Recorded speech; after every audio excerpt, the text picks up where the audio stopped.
Scoring your first career touchdown on an 83-yard punt return and then beating out. Woo.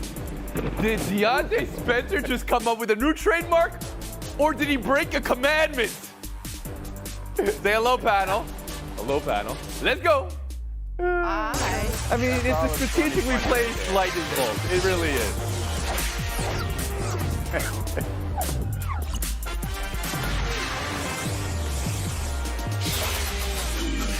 Bills 26, Steelers 15. Godspeed. Buffalo a breath away from clinching the AFC East for the first time in 25 years. And for Pittsburgh, how 11-0 turned into 0-2 the last 2 weeks. Now looking up at Kansas City for the 1 seed. Tim Kalishaw, around the horn to you. Are you beginning to doubt whether the Steelers can ever get back to being the team that they were just 2 weeks ago? And how signature a win for Buffalo? I'm not sure they ever were the team that you thought they were, Tony, and other people thought they were because of that record. And, I don't think they'll get back to whatever that was. They were slipping for 2 or 3 weeks before they lost to Washington. Then they followed that up with last night. They've seen the only bye in the AFC slide away to the Chiefs. And, Chris Collinsworth pointed out last night about not only do they not run the ball, they don't even try play action. They just keep Ben Roethlisberger back there in shotgun. You got 5 wide receivers. See if you can complete a pass to one of them. See if they don't drop it. They become very easier to defend. They don't score 20 points very often. And the offense has let down a great Steeler defense. Emily Kaplan, when you hear Ben Roethlisberger say, we got to look ourselves in the mirror here, well, what do you think they're seeing back? First, the only thing that's preventing this from being a signature win for the Bills is the lack of Bill Mafia and a ceremonial table smash before the game. Okay. That said, I am worried about the Steelers' offense. Their rush offense has totally disappeared. It's been the worst in the league since week 7, just 2.2 yards per carry the last 2 games. And I'm worried about Big Ben. He's clearly hobbled, clearly throwing the ball too much, and he has a relationship as such with his offensive coordinator that he has too much latitude at the line of scrimmage. All he wants to do is throw the long ball. All he can't do right now is throw a long ball with good velocity. Israel Gutierrez, let's take in the Steelers here. Again, Ben Roethlisberger said we got to look ourselves in the mirror. What's looking back at them right now?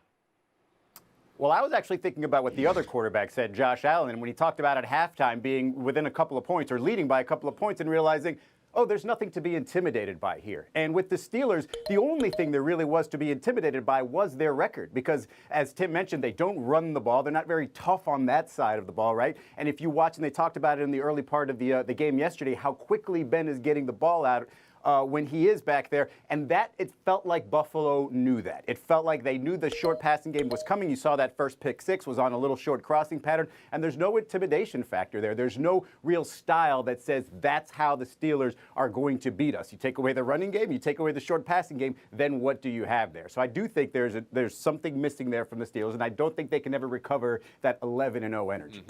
And Jackie McMullen.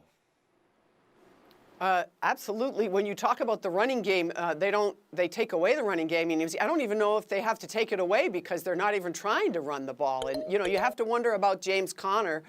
He came back from injury. You thought maybe he'd give him a lift. That hasn't happened. I can't help but think, and I know this was in the past, but I can't help think about Le'Veon Bell and what Le'Veon Bell would do for this football team. But I'm with Izzy. When I really start thinking about this football game, I'm thinking about the Buffalo Bills the whole time, Tony. I can't believe that the game that Josh Allen had. In the first half, they're pressuring him all over the lot. He stands in there, he takes hits, and then he comes back in the second half and just picks them apart. He was 7 for 14 on 3rd down. Yeah. That's an elite quarterback. It's time to call Josh Allen an elite quarterback. Okay, it is. 23 rushing Very touchdowns. True. That is a banned word in the show. You didn't use it once. You used it twice. So you're going consecutive sentences there for Jackie McMullen. But let's dig deeper here on the Buffalo Bills. Elite's elite, dude. The possibility that they are the second best team in this conference. Now, maybe we're going to see the second best team in the conference tonight. Tim Kalishaw, what did Buffalo show you? They are. I believe they are. I think the Colts might, by the time of the playoffs come, be battling with Buffalo for that. I think Pittsburgh is just in that group. But Buffalo, they do a little bit of everything, and their defense as much as we malign the Pittsburgh offense, their defense showed a lot last night. They make big plays. They turned the game around with the interception, with the pick six right before halftime. So I think they're a complete team. Israel Gutierrez? I do think that they're a complete team. I think they're going to be a lot of trouble. I love the season that Stephon Diggs is having. It must feel great coming from Minnesota and then having this season. He is a technician out there. It must be so much of a relief to have that sort of a security blanket if you're Josh Allen out there, knowing that if he's not open initially, if you sort of let the play drag on a little bit, he will get open for you. He's been amazing all season. Amazing. That's a word we'll use for now. It's not banned yet. It could be banned in the very near future. Jackie Mack, I mean, it was like you were walking into rakes and you were just hitting them one after the other. We knew the AFC playoff picture was going to crystallize this week. The NFC, that's a shocker. Number one in your conference, number one in your hearts. Green Bay by way of win over Detroit. New Orleans, the stunning loss to Jalen Hurts and the Eagles. Let's start with Hurts and how versus the number one defense, a flesh-eating defense, Hurts rose to the occasion and got the 24-21 win. None of you thought this could happen. How did this happen, Israel Gutierrez?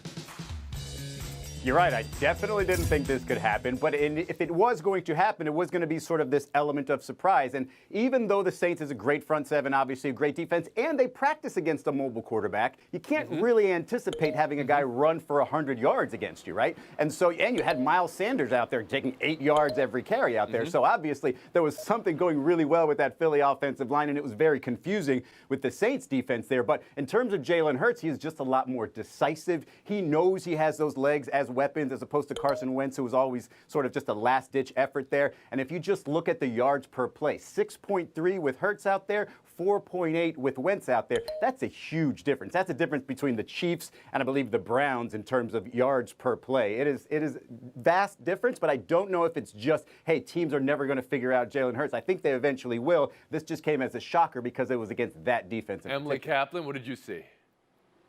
I don't want to use the same E word that Jackie used, but I will use Israel's word, decisive. And that's what Jalen Hurts was. He avoided sacks, and his legs were a difference maker. It's coincidental or not, but this was the best called game by Philly this year. It's so funny. When you give Miles Sanders touches, he tends to do good things. I know my Penn Staters know what I'm talking about. As it pertains to Hurts, though, you watch him and you're like, how can he not be the starter the rest of the year? And then you see Doug Peterson in his post-game press conference start to bungle the words, and you realize there were higher powers at play. Maybe there was interference. Maybe Doug Peterson doesn't have full autonomy. And maybe he doesn't want to fully admit, even though he did it today, that Jalen Hurts is a starter going forward, because that admits mistake on his past, because he should have done this weeks ago. Tim, was this more about Philadelphia and Jalen Hurts for you, or the Saints giving away that 1 seed? There has to be a little bit about the Saints. There was nothing in the last 3 years. They hadn't given up a 100-yard rusher in 3 seasons since 2017. And then they gave up 2 in one day to Sanders and Hurts. This was their 3rd straight game on the road. They've got the division well in hand, and maybe they're not thinking that much about the Packers and what's at stake there. But anyway, for the Eagles, I just think the energy Hurts gave him. He didn't play great. He didn't throw the ball great. But now you feel like, hey, this guy might give us a chance. The other guy was dragging us down. This guy may propel us forward. Jackie Mack. Sometimes it's as simple as that, isn't it, Tim? Sometimes you just need a change. Sometimes you fire the coach, and a new coach comes in, and everything changes. And I think that's exactly what happened with this team. They responded to Jalen Hurts. They looked like they were having fun, Tony. When's the last time you saw the Philadelphia Eagles having fun? And here's the other thing. When Jalen Hurts was being pressured, you know what he got? 82 yards for his team. How many negative yards? 0. That was not happening with Carson Wentz. That's a huge difference. I think you all agree the 1 seed is more important this year than any year in previous. On the other side, I guess, as well. Well, I think, Aaron Rodgers is in the midst of what could clearly be called an MVP season. I think he's the front runner at this point. And the Saints' loss gives you some pause. But I think Drew Brees will be back. I hope he isn't back next week, because I don't think you should do that if you're the Saints. You should wait till he's totally healthy. So I'm not going to judge the Saints without Brees. And on the other side, Kansas City wins. It's, I think, their 5th consecutive game with wins under a touchdown. Yeah, 1 possession. That makes you a little nervous, but I still believe in Patrick Mahomes. But as you can tell, I'm suddenly very passionately in love with the Buffalo Bills and Josh Allen, so I suppose anything can happen now. Okay. Israel Gutierrez, are you recalibrating the conferences after this weekend? feel like we do that every week in the NFL. Not so much in the NFC because I believe that the Saints one is just too hard to read. You know, it's just one of those games, like everything we talked about earlier. I do think that Kansas City is interesting, right? They needed a special teams touchdown there. They needed a missed field goal by the Dolphins kicker, who might be the best in the league. They needed a strange safety by Tua. And yet they give up 3 interceptions Patrick Mahomes threw, and they still won. So it's just like, what can you do to beat the Kansas City Chiefs? I'm not recalibrating there. I'm just saying they weren't playing very well. And so if they actually, meet up against a team that can finish the job, maybe they're in a little bit of danger. But man, how can you beat them when you do all that and they still win? Emily Kaplan.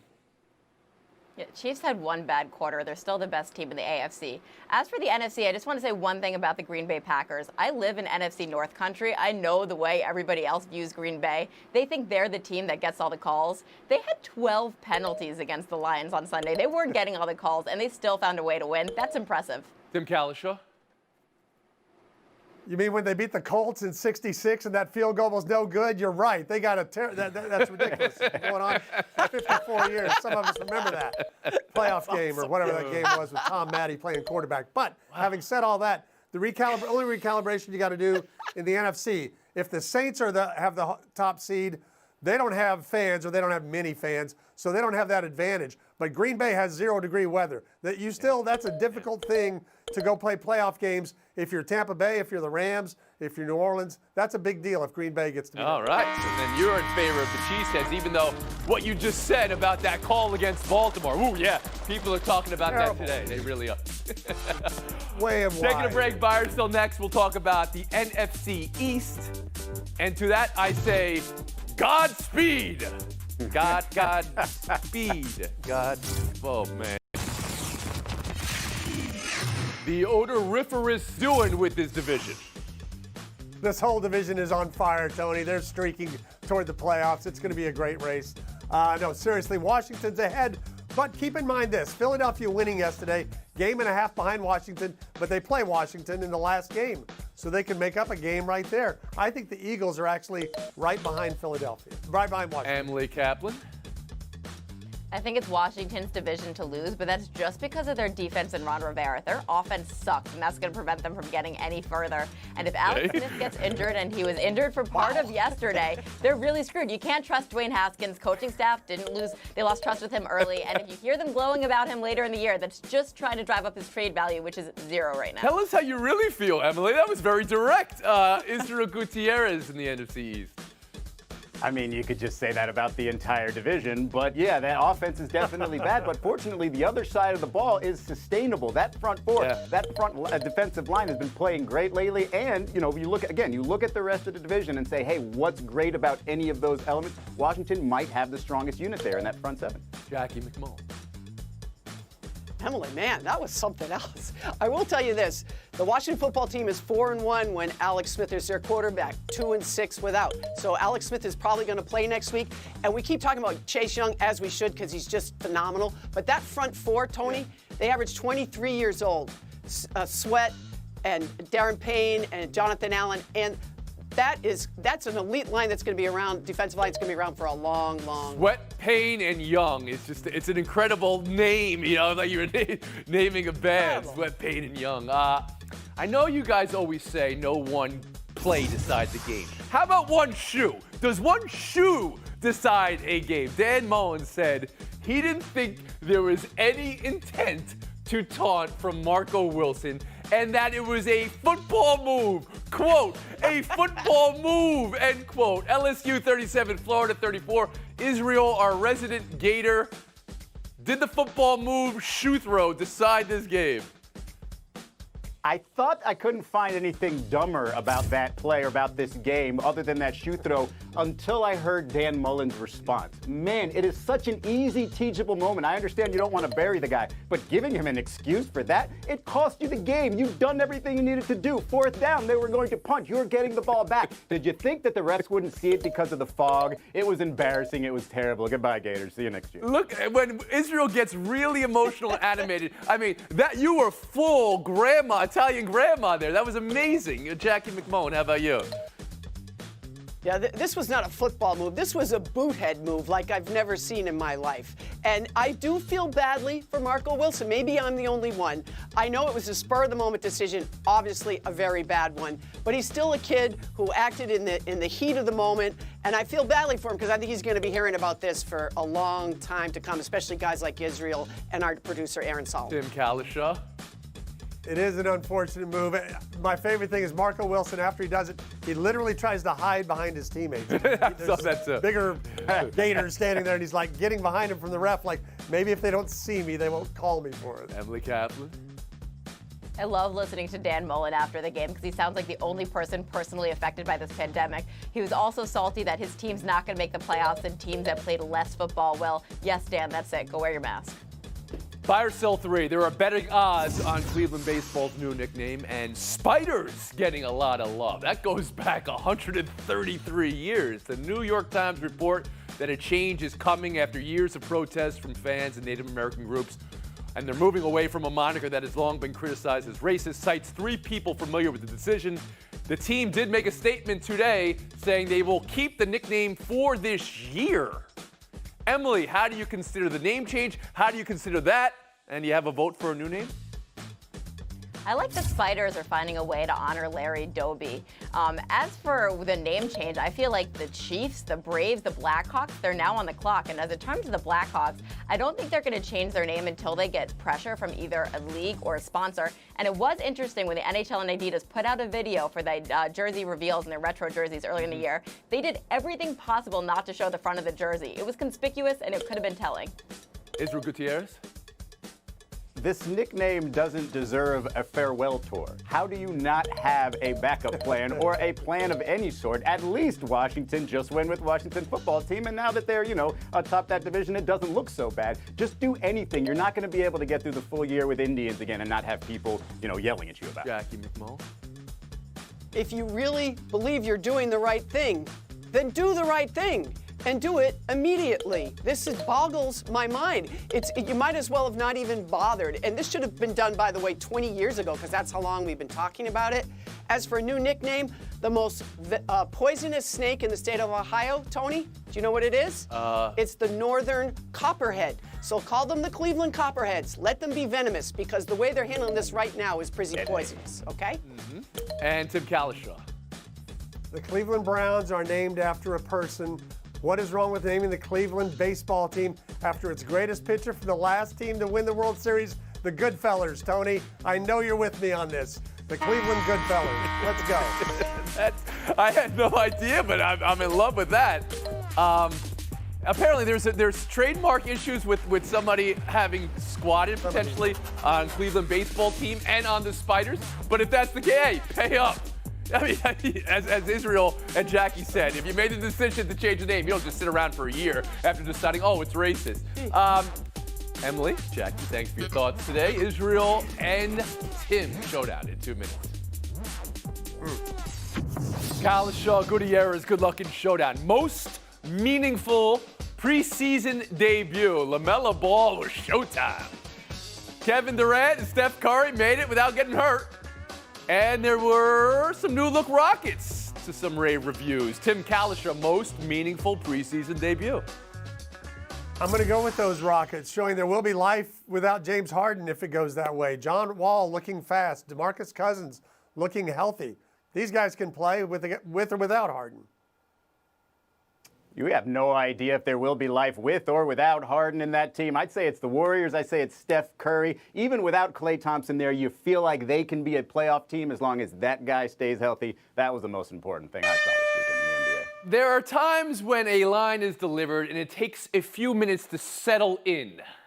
Tim Kalishaw, the Cleveland Goodfellas, good Bob Fellers, Goodfellas. I mean, this is just now it's setting in, and look at the points you're getting.